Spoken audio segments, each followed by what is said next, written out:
Salut famille, c'est encore votre jeune frère Ernest Binzi. Donc, je suis revenu aujourd'hui pour continuer à partager les informations avec vous concernant la situation sociopolitique que nous vivons au Cameroun après la victoire écrasante du président Issa Chiruma Bakari que nous avons tous élu. Alors, frères et sœurs, nous allons commencer.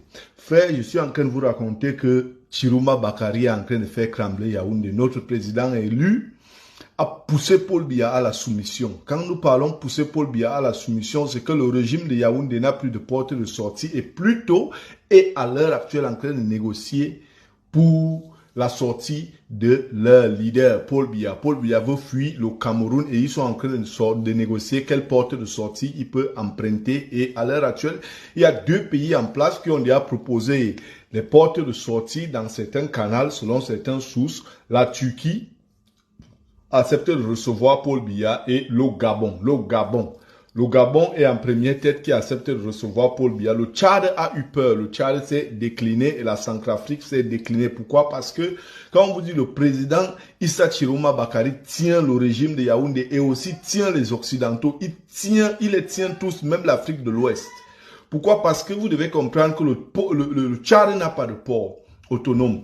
La Centrafrique n'a pas de port autonome et le Tchad transite à partir du Cameroun. Et vous devez savoir tous les marchandises du Tchad, que ce viennent de l'Afrique de l'Ouest, du Nigeria et tout leur business, ça passe par le Nord Cameroun. Pourquoi par Kousséri? Vous devez comprendre que la plus grande ressource du Tchad à l'heure actuelle, c'est que le Tchad a comme une grande ressource, c'est quoi? C'est le pétrole.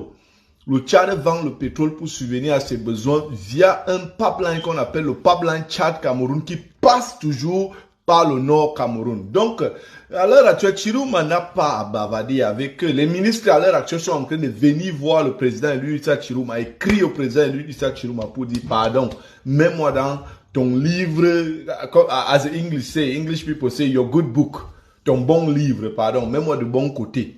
Ne me prends pas comme les autres. On a les noms de ceux qui ont déjà appelé, ça ne sert à rien de les citer. Pourquoi? Parce que le président Issa Chiroma doit comprendre que c'est lui que nous avons choisi. Nous n'avons pas choisi ces ministres. C'est pour détruire ce système. C'est pour déraciner tout ce système. Lui, il est venu devant nous humblement. Tu vois, il a demandé et on lui a suivi parce qu'il a été humble. Il est venu, comme on dit, un homme est venu devant toi nu pour te supplier que s'il te plaît, habille-moi, je suis capable de te suivre. C'est ce que le président Issa Chiroma a fait et le peuple a habillé le président Issa Chiroma et supporté le président Issa Chiroma. Ces ministres ne peuvent pas venir par derrière pour bénéficier de son soleil et sa confiance que les Camerounais l'ont déjà donné. Plutôt, peut-être monsieur Paul Biya, le président Issa Chiroma Bakari peut avoir pitié et avoir une maniabilité de le laisser partir en asile au Gabon parce que le Gabon a déjà accepté. C'est pourquoi vous voyez, il massacre tout le monde qui parle un peu du bien du président Issa Chiroma Bakari au Gabon. Le président Issa Chiroma Bakari a toutes les cartes joker à sa main. Pourquoi? Parce que si le Tchad refuse de nous aider, d'aider le grand nord du Cameroun, c'est le Tchad qui tombe parce que leur plus grande source de revenus étant le pipeline Tchad-Cameroun, ce sera touché. Ce sera touché, leur transit d'import et export sera touché parce que le Tchad ne transite que par le Cameroun. Et le grand nord est en position de contrôle de ce pipeline-là et de leur import-export venant du Nigeria, venant de partout. La même chose aussi. Le président Issa Chiroma Bakari, sa première sortie, c'était à Bertoua. Vous vous rappelez, pendant les élections, vous avez vu comment la population de Bertoua est sortie, qui fait frontière avec la Centrafrique, la plus grande frontière. Donc, si la Centrafrique ne soutient pas le président élu Issa Chiroma Bakari, il risque de le regretter. Ce qui veut dire que le président a toutes les cartes entre ses mains et en même temps aussi, c'est pourquoi vous voyez les fainéants comme Bidjan est venu l'autre jour vouloir nous mentir, nous dire, oh, c'est le pétrole de Bakassi, il a signé des contrats avec quelqu'un qui va exploiter. Non, Bakassi, ce n'est même pas un problème pour nous. Tu veux qu'on ouvre le dossier Bakassi, on connaît ce qui se passe. Monsieur Biya a voulu s'accaparer des biens des anglophones. Il y a beaucoup de pétrole à Bakassi, beaucoup que Monsieur Biya a voulu prendre seul. Vous savez, c'est un gourmand. Et les anglophones ont dit non.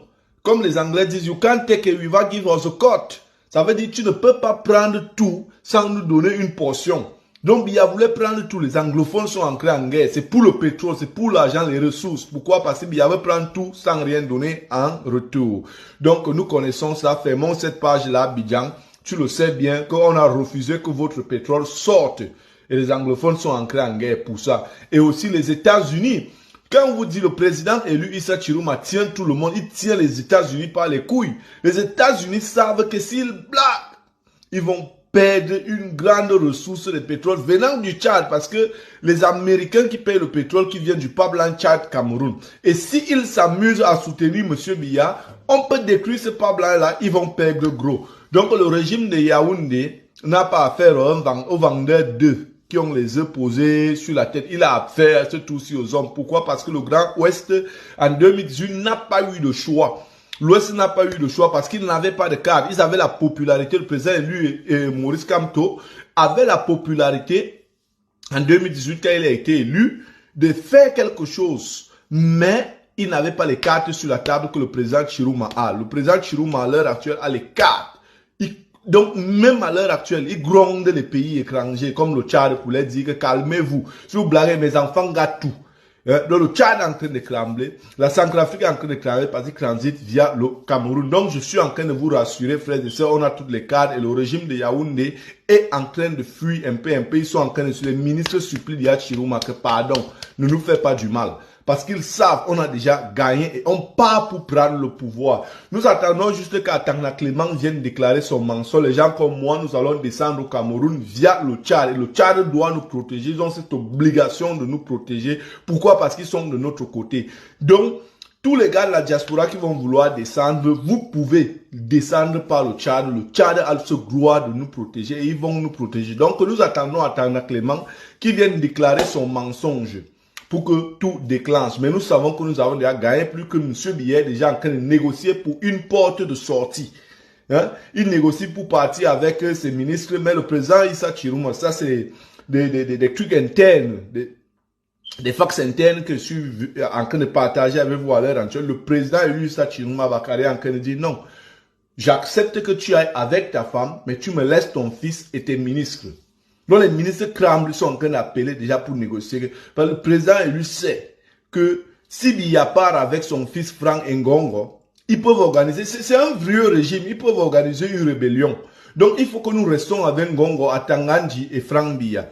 Ça nous prouve, nous donnons des garanties sûres que nous n'allons pas les faire du mal. Nous allons les protéger. Mais le reste des ministres là, ce n'est pas notre preuve. Mais nous donnons des garanties que nous allons les protéger. Mais c'est notre garantie qu'ils ne vont pas sortir. Essayer de créer, parce que c'est un vieux pouvoir, essayer de créer des rébellions ou des divisions selon les informations qu'ils ont pu garder pendant les 43 ans. Donc nous devons avoir une réassurance et nous devons avoir une garantie qui est Frank Biya, Ngongo, Ferdinand et Paul Atanganji. Nous n'allons pas les faire du mal. Rassurez-vous, nous n'allons pas les faire du mal. Mais pour M. Biya, nous pouvons accepter une porte de sortie pour lui qu'il aille au Gabon se reposer. Parce qu'il est mourant. Tu ne peux pas tuer quelqu'un qui est déjà mort de toutes les manières. Tu vois, mentalement et tout. Il était juste contrôlé par ces croix feignants là. Donc, ce que nous allons faire, peut-être Vondayol aussi, nous allons le mettre parmi. Mais ce qui est là à l'heure actuelle, c'est que peuple camerounais, unissez-vous. Unissez-vous. Parce que s'ils veulent gronder, on va les gronder fort. On va taper leur porte-monnaie où ça fait fort, ça fait mal leur argent parce que le Cameroun a deux sources de revenus qui sont des sources sûres, qu'ils ne blaguent pas avec. La taxe douanière et le pétrole. Le pétrole étant, les recettes pétrolières étant leur première ressource qui les aide à payer leurs fonctionnaires, leurs militaires, leurs polices et tout. Et subvenir aux besoins de l'État. La deuxième source de revenus étant la taxe douanière. Pourquoi? Parce que nous avons deux pays qui n'ont pas de côte, qui sont, as English, reliable to Cameroun. Donc, ils dépendent de nous, ils dépendent du Cameroun, ils dépendent de nous, ces pays comme la Centrafrique, le Tchad, et qui ont l'obligation de nous aider parce que beaucoup de leurs revenus passent dans les zones où Chiruma contrôle. Chiruma contrôle et beaucoup d'Américains, les Russes aussi, parce que les Russes, et ils voient qu'ils vont perdre gros, les Russes risquent de perdre la Centrafrique. S'ils supportent Paul Biya, ils risquent de perdre la Centrafrique parce que il suffit juste que le Grand Nord se lève et la Centrafrique est déstabilisée et tout est bloqué. Et les Russes, ils ne pensent pas qu'ils vont vouloir perdre la Centrafrique pour protéger Biya.